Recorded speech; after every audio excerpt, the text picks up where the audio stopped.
వైకుంఠపురవాస నరసింహ ఈ భువిలోన వెలసిండు నరసింహ యాదాద్రి క్షేత్రాన నరసింహ కొండ గుహలోన వెలసిండు నరసింహ వైకుంఠపురవాస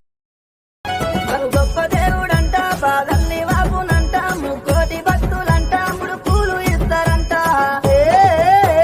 వారవారము నాడు నా వియాలో ఆదివారము నాడు నా వియాలో కొమురెల్లి మల్లన్నకే వియాలో నిండొక్క పొద్దులే వియాలో పొడిసేటి హర్రే పొడిసేటి హర్రే పొడిసేటి పొద్దులే వియాలో ఎంత ముదుగున్నడే వియాలో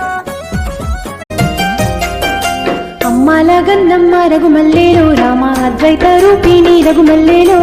అమ్మాల గంధమ్మ రఘుమల్లేలో రామ అద్వైత రూపిణి రఘుమల్లేలో ఆది దేవత ఈ రఘుమల్లేలో రామ అవనిలో వెలసింది రఘుమల్లేలో ఆది దేవత